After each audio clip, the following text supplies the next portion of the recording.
If you don't have good technique, you have no business adding extra weight to that barbell.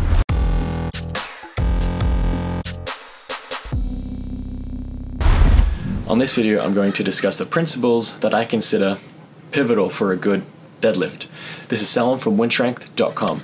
This is part 2 of a 5-part series where I discuss the tips and tricks that I've used to help me increase my deadlift in the recent months, and I hope will help you increase your deadlift in the coming months too. If you missed out on video 1, I'll leave a link right here, so make sure to catch that where I talk about breathing and bracing. Today's video, I want to talk about the principles for a good technique. The reason I like to call them principles, there's no single right way to deadlift, and that's because everyone has different body measurements, different way that their body moves, different limb lengths, and all those types of things play into this. So I really want to talk about principles that you can include on your own training and your own deadlift technique that are pretty much universal across the board. And what I'll do on this video, I'll pretty much just start from the feet, go all the way up to our head. That way we have a nice systematic approach to this. Starting off with the feet is pretty much stance width. How wide should you deadlift? Now this is going to depend on, are you conventional, sumo, or some other variant of a deadlift. I'll be talking about the conventional deadlift today just because that's where my strengths are. That's my bread and butter deadlift. So with that being said, I like to keep the deadlift at just around hip width.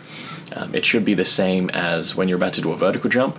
If not, I like to do what I like to call the duck walk, where you kind of lock the knees out and flex your butt and kind of shift weight from foot to foot until your feet pretty much land in what is hip width stance. The reason for that is straight lines are strong, so you want your legs to be as straight as possible in order to derive the most weight. But again, everybody's body is different, so that's my starting point. Maybe you need to go wider or narrower depending on your body measurements. So I would start off with hip width, and then if you don't feel that clicking, or you don't feel that as nicely, or you don't feel as strong in that position, try widening them out a little bit, or even narrowing them down a little bit. It might take a couple of weeks or a month to really get down that spot, but once you nail down that stance width, that's going to be great for you. And I do like to angle my feet out just slightly. So instead of being straight on, they'll be angled out maybe 20 degrees or something along those lines. What that does is it helps me bend down. I've got a bit of a belly, so opening up those hips just slightly allows me to grab that barbell a little bit easier and gives me somewhere to bend down into. Again, you might not have to have that issue, but if you do find yourself having trouble reaching down that bar without compromising those hips, definitely try and splay out the feet just so your knees track your feet and you're able to bend down a little bit further with that extra hip space. And then one thing to keep in mind during the lift, no matter what, you always want to have balance on the feet. So you want to have those 3 points of contact, your heels, your pinky, and your big toe. That way you stay balanced throughout the entire lift. If you notice that you're kind of pulling forward or pulling back, I personally use that 3-point technique more of a checklist when I finish the lift. If I notice that my toes were bearing more of the weight, then I know something was wrong. I need to shift that weight a little bit back. And similarly, if the weight was too much on my heels, I know my knees weren't bent forward enough. So it's kind of that retrospective check. Was my weight balanced correctly? So think about that next time you're deadlifting. Try and keep cognizant of where that weight is shifting across each foot. Next up will be the knees. Quite simply, make sure your knees track your toes, just like a squat. You don't want your knees caving in during the deadlift, and you don't want them bowing out too much. Generally, caving in is going to be the easier one to happen to most people. So just, again, make sure that doesn't happen. Really simple. Just focus on keeping the knees in line with the toes whenever you move. And next up, we move on to the hips. So during the setup, the hips, you obviously want that to be in a sweet spot. And this, again, is going to depend on your body measurements, but for the most part, you want your armpits to be directly above the barbell, and that's going to pop your hips into that perfect position.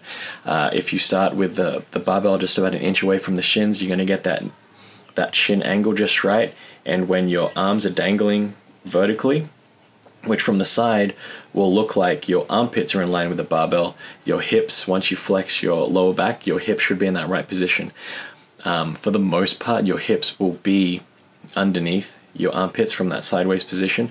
If your hips are higher than your shoulders, you probably need to bend your knees a little bit more.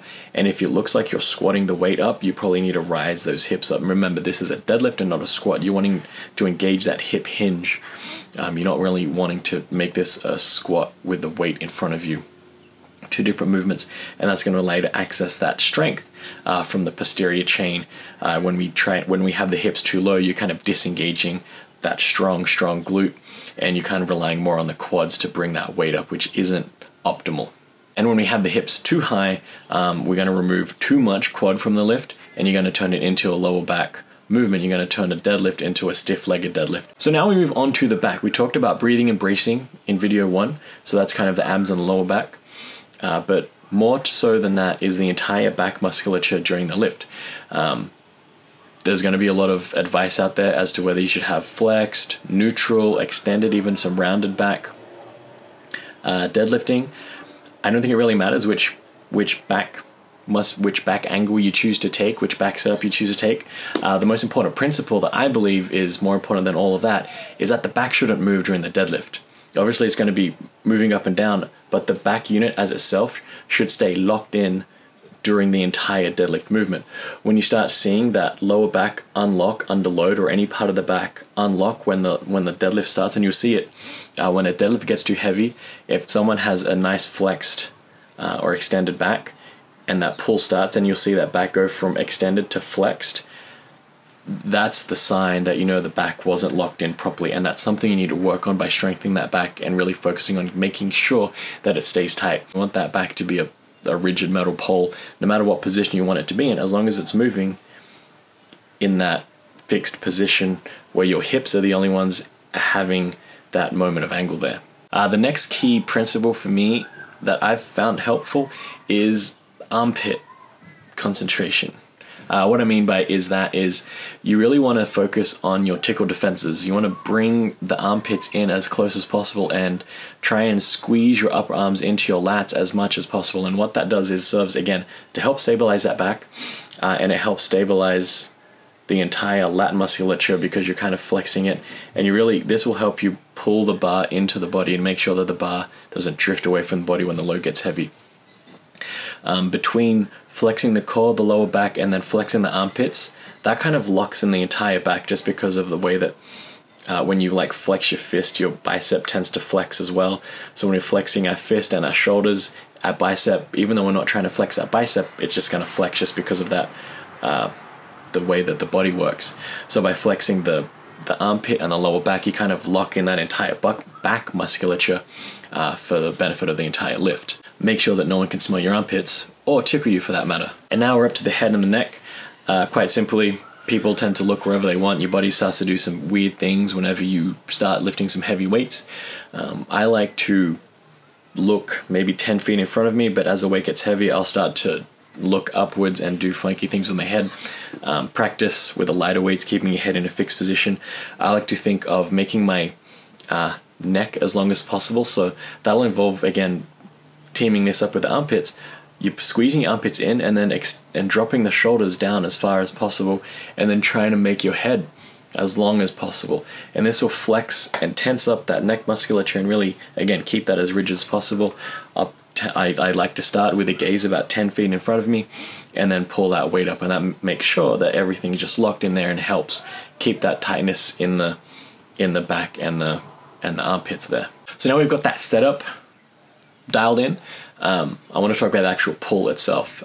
I come from the camp where I like to get in my deep breath standing up, and then I'll bend over and grip it and rip it. I don't like to get my full breath at the bottom of the deadlift where I'm kind of bending over and trying to get my hands on the bar, and that's just because I personally can't get as deep of a breath and as good of a brace bent over as I can standing up. Really, at the start of that deadlift, you're wanting to build up as much mechanical tension in the body so that it helps you kind of springboard up, much like when you flick a rubber band.